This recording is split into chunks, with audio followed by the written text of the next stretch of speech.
Today we are diving deep into how SKAARHOJ's powerful control panels bring full remote control to the Sony FX3 and thereby expanding its role in live productions like never before. The FX3 is already a favorite in cinematic shooting, field reporting and creative filmmaking, but now with SKAARHOJ's integration, it's an incredibly flexible choice for live production setups too. Imagine using this as a dedicated esports camera, a fixed drum cam in a multi-camera setup, or seamlessly pairing it with PDC and studio cameras, including Sony's Alpha series. FX3 in live production is happening, and I'm here to show you how that works.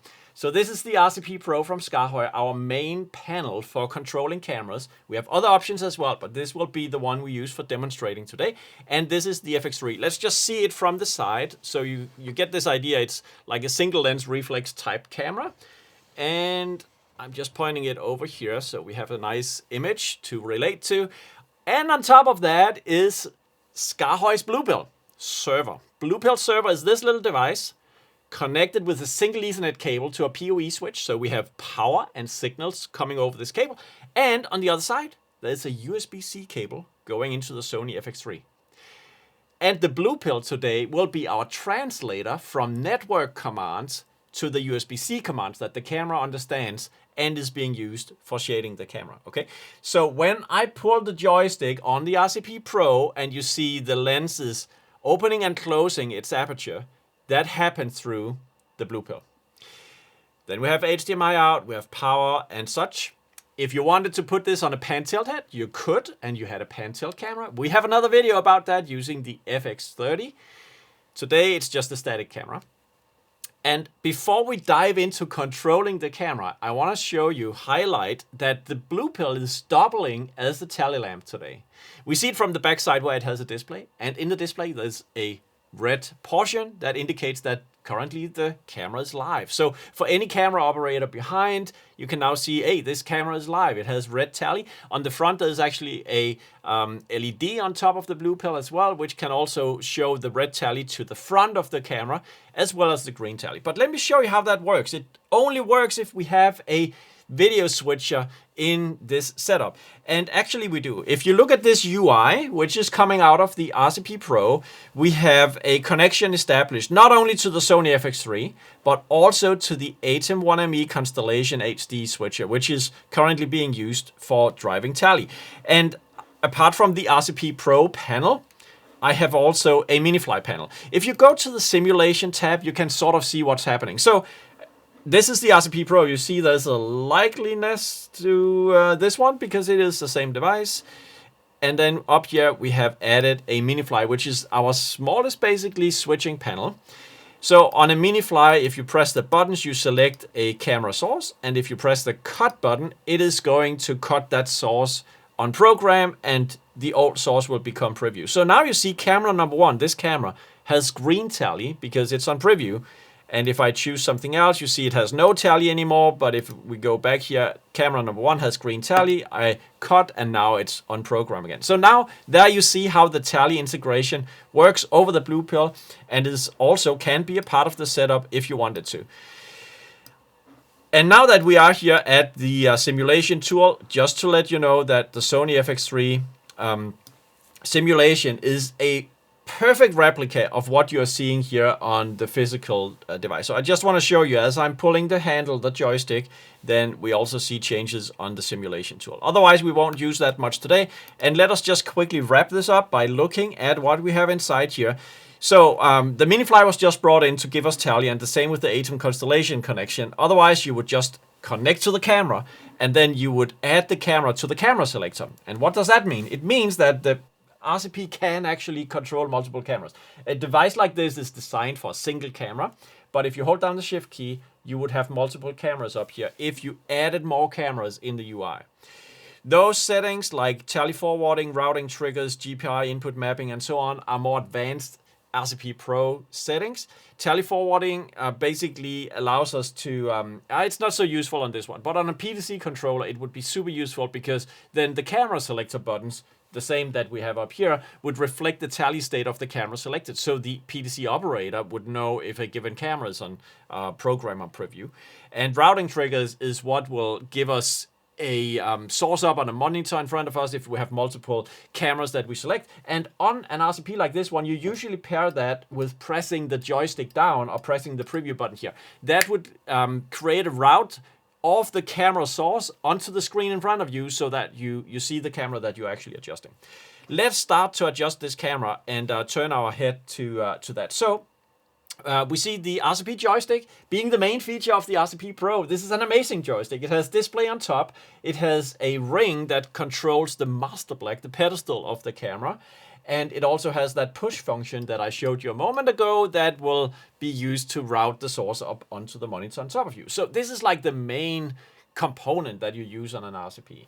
Other than that, we have a shift key, we have a lock feature. So with the lock feature, this one won't, any knob won't have any function. So you use that to lock up the panel to make sure no accidental changes is happening.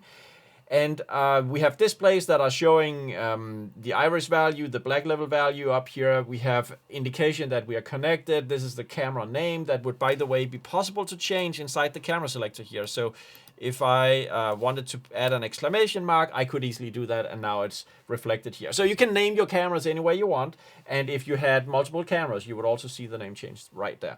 This is the menu that basically pages through the settings that are mapped onto these 8 encoders, and this is where we'll spend the remainder of our time. But before we do that, I want to show you that we can stop recording onto the media in the camera. So if I press and hold this button, we are starting recording.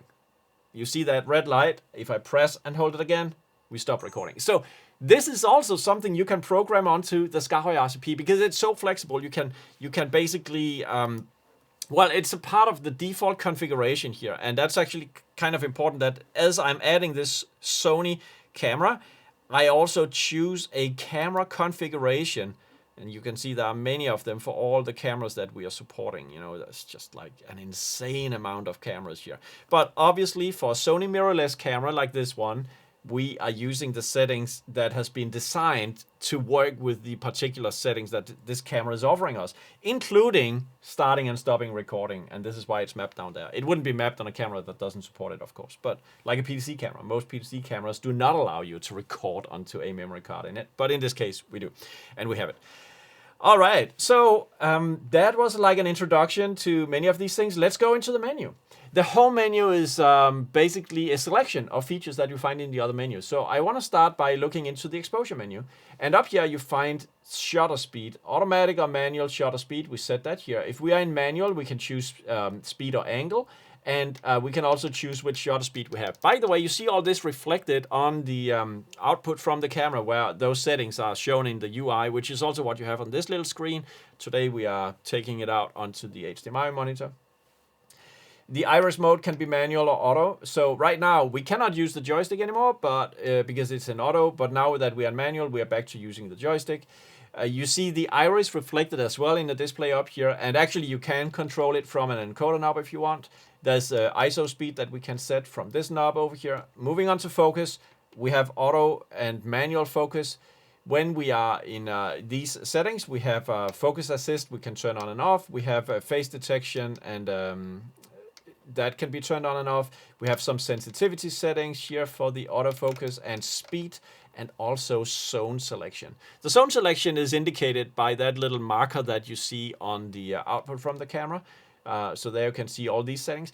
And maybe this is a good point to point out that me personally, I'm not an expert in this camera, but maybe you are. If you're watching this video, it may be because you own the camera and you want to control it, and therefore you should be like, yeah, okay, cool. I can control all the things I know my camera does, and it is right here on the SKAARHOJ RCP. Yes, that's exactly what I want you to see.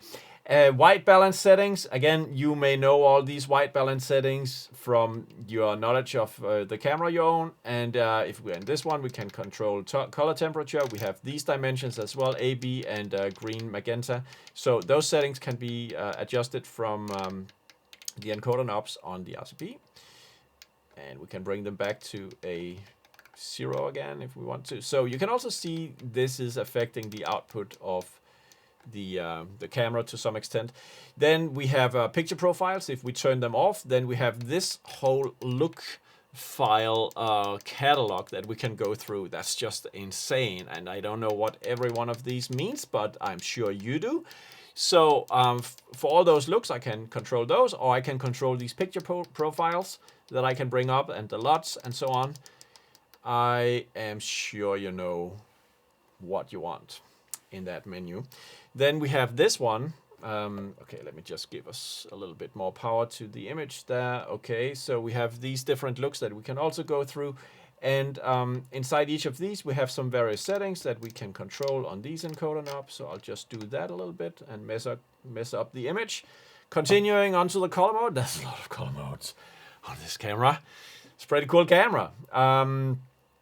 Okay, I felt like I wanted to see something different there. Maybe if I go back to a picture profile, I will have a color mode that I can affect. So these different color modes here can be selected, and then we have face, we have depth in red, green, blue, cyan, magenta, and yellow.